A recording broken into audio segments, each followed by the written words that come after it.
Hello, welcome to the Isobar Podcast. Today I have with me three environmental scientists and we're going to discuss some weather-based topics.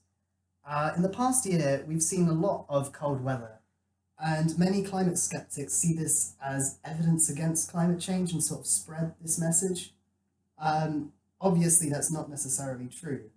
How do you think we can educate the public more about the impacts that climate change has? Well, I think a lot of people need to realise that climate change doesn't just make the weather warmer.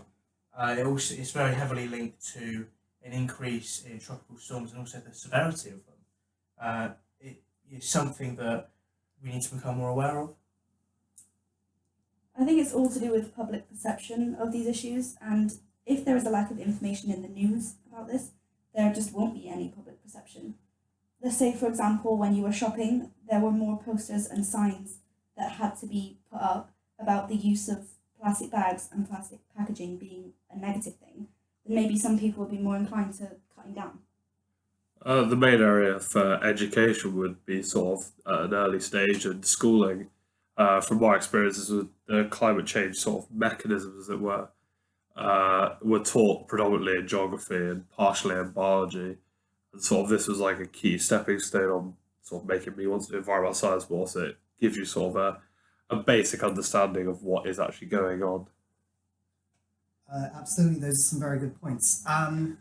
Obviously, it's all very well having people aware of what climate change is and what causes it, but how do you think we can actually get them to limit their carbon footprint?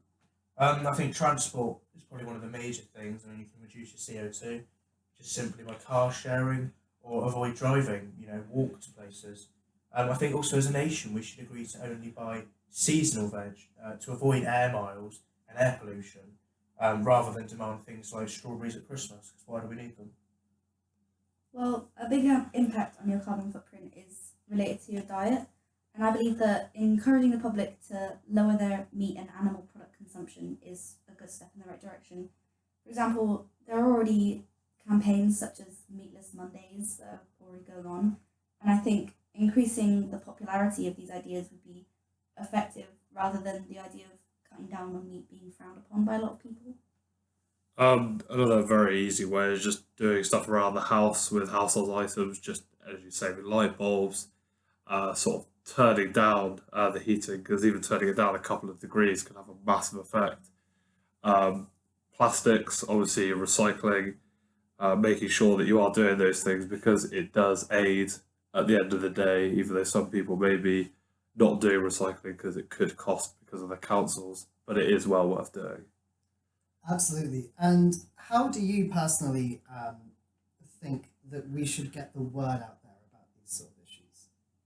I think, well, as we saw when David Attenborough did his Blue Planet, that almost drove so many people to kind of be more public about these issues. But for me, it shouldn't take something like that. It's something that we should be more worried about. It shouldn't take someone on the TV telling us what to do. We should all feel obliged that we need to. It's our planet, and we're not doing enough.